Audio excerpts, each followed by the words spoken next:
Welcome. I'm Michelle Jones, a Senior Director in Alvarez Marsal's Disputes and Investigations team. And today we're discussing the release of the 2025 Corruption Perceptions Index, the CPI results, and what this year's results mean for governments, businesses, and citizens all across the world. And we're joined by Transparency International CEO, Clancy Moore. Thanks for being here today, Clancy. Absolute pleasure. And tell us why the work of TI is so important. So, Transparency International is a global movement of over 100 anti corruption civil society organisations. We have a shared identity, but every national organisation is its own independent anti corruption NGO. And our experience of working to combat corruption in more than 100 countries for more than 30 years shows that where corruption persists, it erodes trust in our democracies. It makes it harder for businesses to operate, and ultimately, citizens and communities suffer. So that's why the work of our organisation is important. If we can combat corruption and have greater trust in institutions, everyone benefits: businesses, communities, and governments. Great. And so TI has produced the CPI every year since 1995. Tell us about these rankings and what do they mean? Yeah, so the Corruption Perceptions Index is the global benchmark for measuring corruption. It assesses perceptions of corruption in the public sector, but also how governments are combating corruption as well. And every country is given a score: 0 being highly corrupt, 100 being very clean, and then is ranked from 1 to 180 as well. Globally, there's 13 independent sources. Australia's score is made up of 9 sources and literally tens of thousands of data points. So it gives policymakers, businesses, and governments a really in-depth understanding of the risk and the perceptions of corruption risk in a government's public sector. And that helps inform investment decisions, uh, business risk appetite, government programming, a whole series of decisions that policymakers have to make when they're thinking about entering to a country or even developing policies for a particular country. Wow, a huge amount of useful data there. And this year, I saw in the recent results, unfortunately, the global picture continues to darken. So the global average score fell again from 43 to 42. What do you think's driving this downward trend? Yeah, this is a pretty concerning trend for policymakers and particularly our organisation. We also know that the vast majority of countries are failing to keep corruption under control. So more than two-thirds, in fact, 122 countries out of 180 score under 50. And we're also seeing a lot of trouble at the top. So countries that have previously performed very well kind of backsliding. And some of the trends that we're seeing include a combination of weakened institutions, so the integrity agencies, institutions that are meant to protect and enforce laws, combat corruption. But we're also seeing governments kind of put the handbrake on legislative reforms to promote transparency and better governance as well. And then in some countries, there's an increasing trend to rising authoritarianism, strongmen electors being elected, or even in countries where there aren't democracies, that sort of authoritarian regime really taking hold. And of course, that has a pretty bad impact on efforts to combat corruption. And with the number of countries scoring above 80, those perceived clean countries, dropping from 12 a decade ago to just 5 today, what is eroding integrity even in those established democracies? Yeah, so this year we saw the United States continue its pretty troubling downward slide, scoring its lowest score ever, 64. We also saw the UK score its lowest score ever as well. And so we know in countries that Australia compares itself to, our allies, there is that sort of trend of decline or stagnation in some countries as well. And looking at the data, keeping in mind it's an independent data source, experts, groups like the World Bank, the Economist Intelligence Unit, Freedom House, etc. It seems that the trends that we're seeing in those many different data sources and literally tens of thousands of data points are showing concerns around a lack of accountability, so holding corrupt actors to account, but also eroding checks and balances so that the systemic controls around corruption are also being challenged and being weakened as well. So I think they're probably the two biggest trends we're seeing. And it is pretty worrying. We've got some of those leading countries, previously leading countries, starting to go backwards as well. Okay, and another one of those more distressing things I saw in the publication was the human cost of corruption.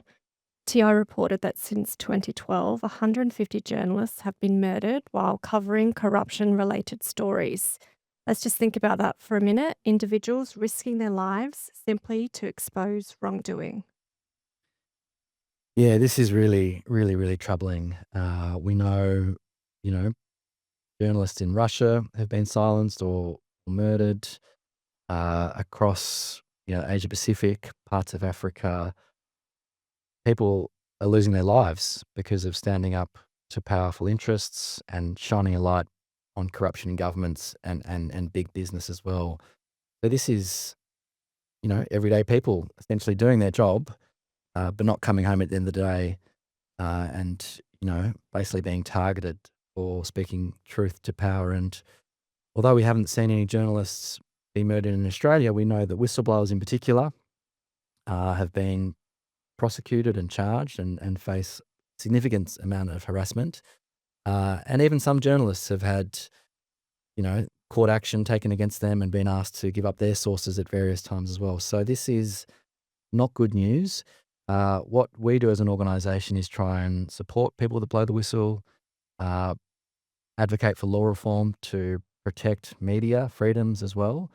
And, if we don't have free media, if we don't have people being able to speak up when they see wrongdoing, it's a very slippery slope to authoritarianism and, a pretty dark picture. So this is something we're watching acutely and working with governments that want to do the right thing and businesses that also want to do the right thing to protect whistleblowers and, ensure that media can do their job.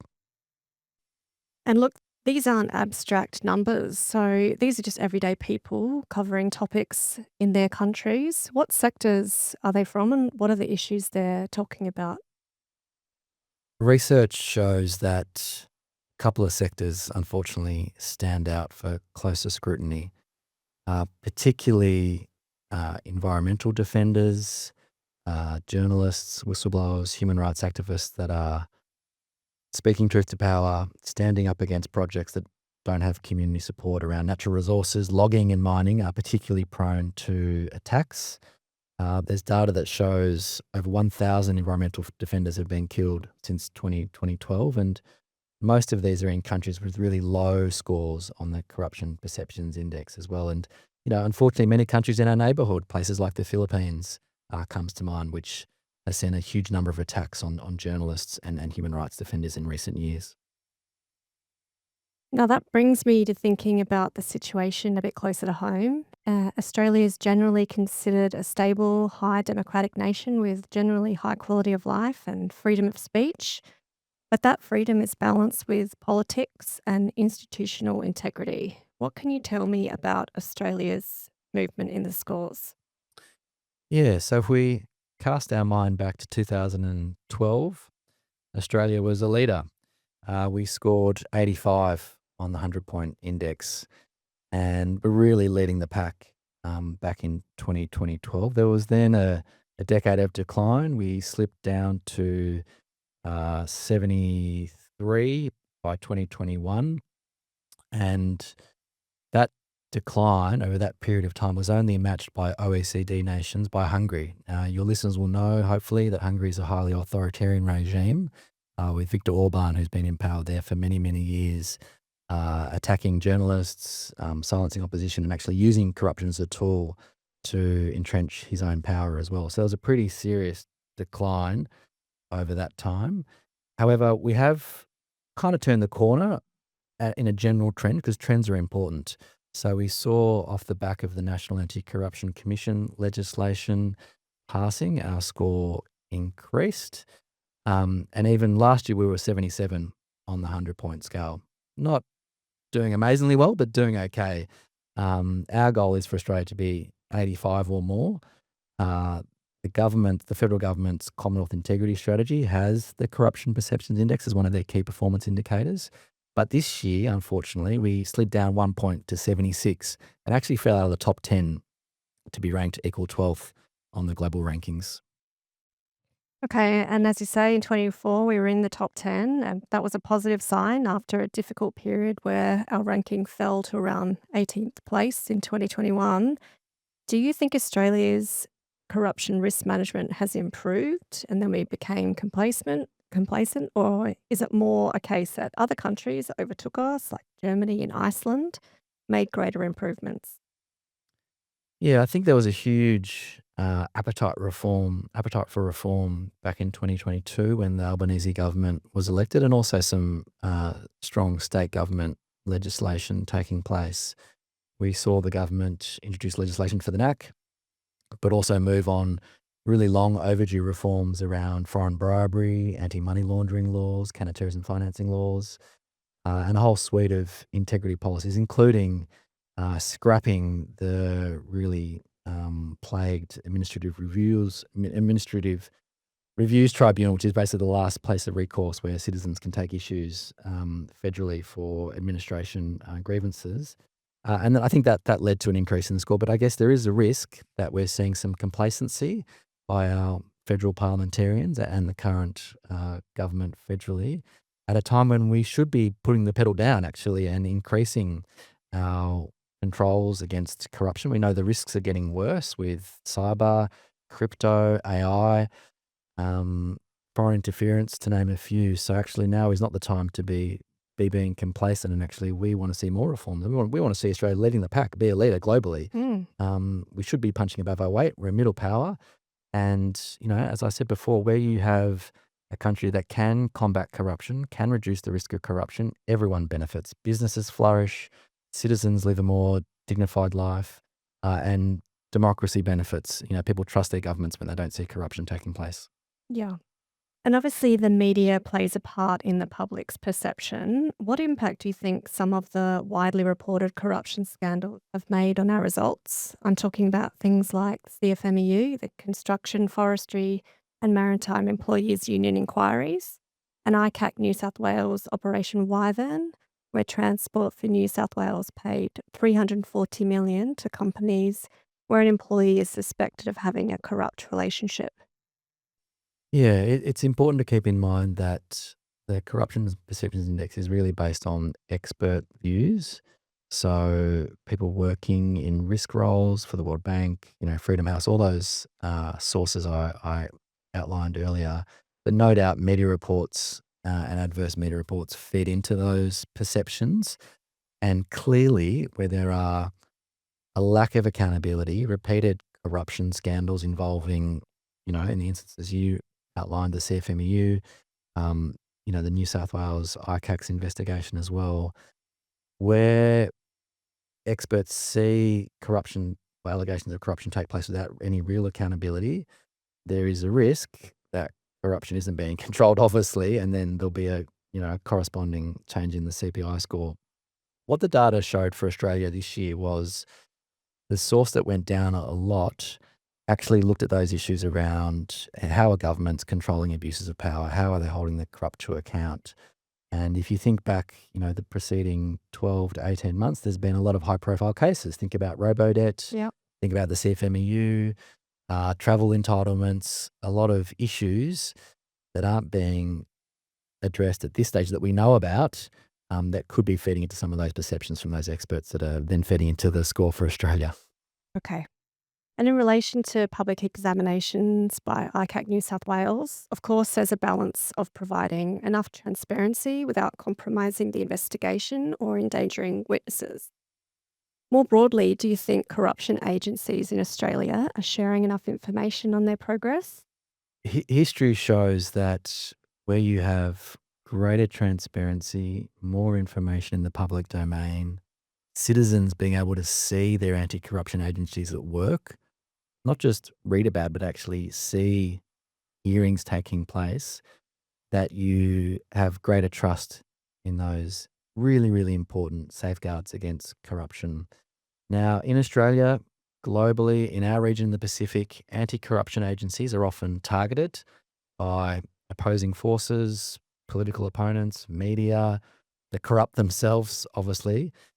So it's really important for their own integrity that they are transparent and that the public can see how they're working. And we also know that where citizens can see, for example, a hearing into a alleged corruption issue, allegation, often it empowers and enables more people to come forward with information, which can Mm. help investigations and help accountability as well. So clearly, there are some questions being asked around the National Anti-Corruption Commission and their level of transparency, particularly on the issue of public hearings.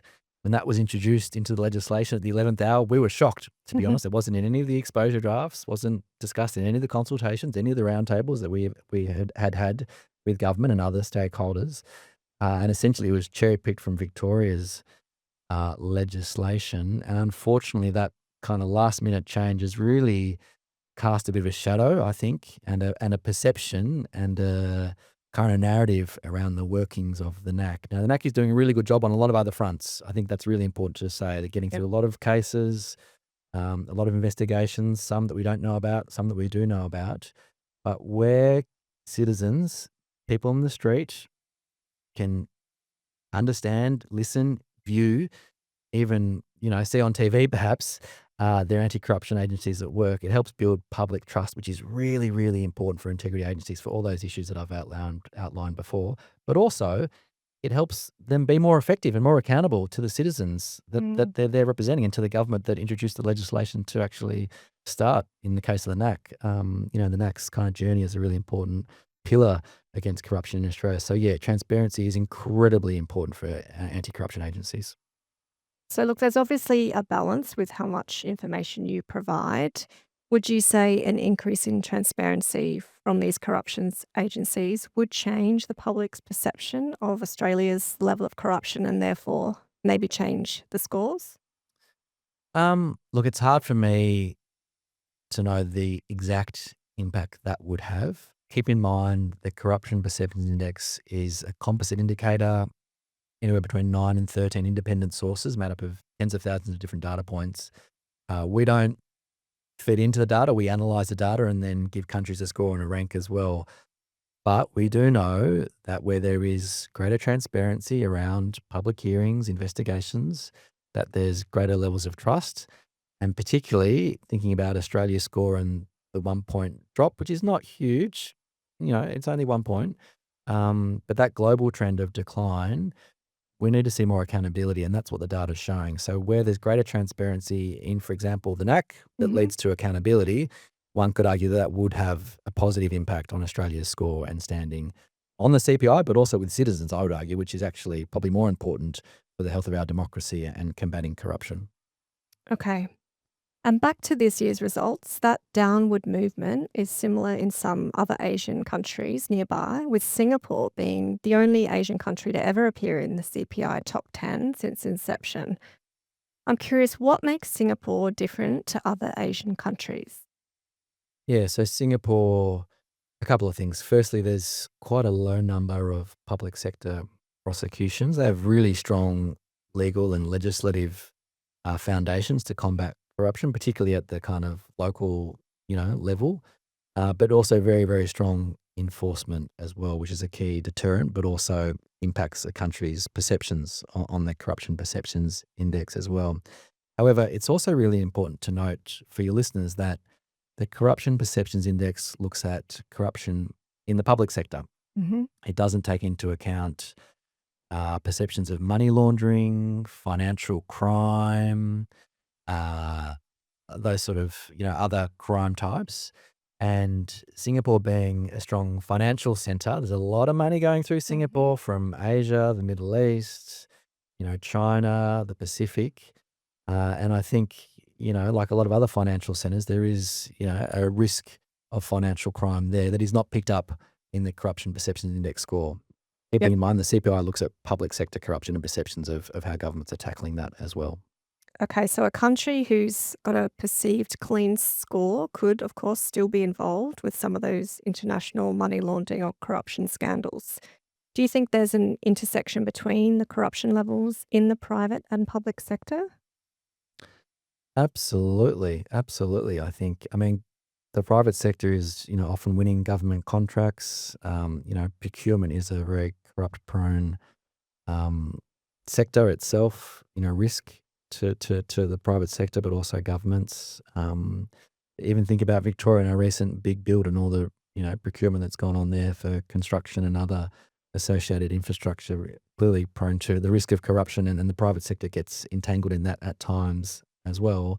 Um, but more broadly, public integ- public sector integrity shapes the conditions, the laws, the norms of how businesses operate and interact with governments.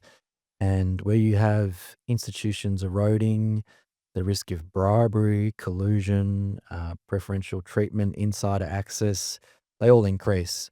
And it also makes enforcement much harder as well. And that then has a flow and impact for investment decisions, financing of projects, risk appetites, and can also distort competition and undermine market confidence as well, which Hmm. inevitably means everyone loses, to be honest, including citizens who ultimately should be benefiting from things like procurement and infrastructure spend. Okay, and if we shift gears to think about risk management, what are some of the ways in which you've seen organizations put the CPI to good use in their risk management activities? I think every large listed company, private company uses the corruption perception index in some shape or form. A small mining company thinking about going into a high risk jurisdiction, for example, in southern Eastern Africa, hopefully is looking at their Mm. corruption perceptions index, or should be to inform their decisions. But then big banks, financial houses, they use the data with other data points to inform decisions around investment, due diligence, obviously, with new partners, franchises, looking at supply chains, contracting, a whole range of business decisions, which are based on numerous inputs, risk being a key one, use the CPI to inform those really important, critical business decisions. Of course, all of those tools help create a holistic picture of integrity risks across organizations, something every organization needs in a volatile global environment. Of course, it's an ongoing task that should be repeated periodically. So, Clancy, in closing, what's your message to organisations who might not be comfortable with Australia's score or their country's score or the trend in the countries in which they operate?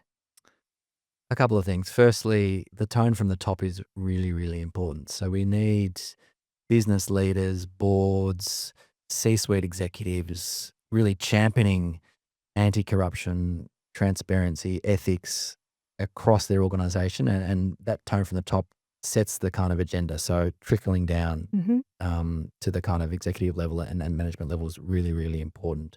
Secondly, if you are concerned about corruption, the risk of corruption in your operations, reach out to Transparency International Australia or the local TR chapter in your jurisdiction. We're here to help. We work very proactively with businesses. We engage in dialogue. We have a series of tools. We have a membership offering where good companies can join our organization, sign up to our values, and help us combat corruption, reduce the risks of bribery, and ultimately create a better operating environment for businesses. Because where we do see the risk of corruption, it makes it hard for businesses to do their job. Businesses need certainty, they Hmm. need good governance, they need regulatory controls, and the risk of corruption erodes all of those things. So if you do care about combating corruption, reach out. Happy to help and, join you with your mission to combat corruption as well. Great. Thank you so much, Clancy, for joining us and for those really great insights into this year's CPI and the work of Transparency International. Thank you. Thanks. So you can read the report for yourself on their website. For information on how Alvarez and Marsal can assist you with your risk management or investigation needs, contact us at the Alvarez and Marsal Australian website. Thank you.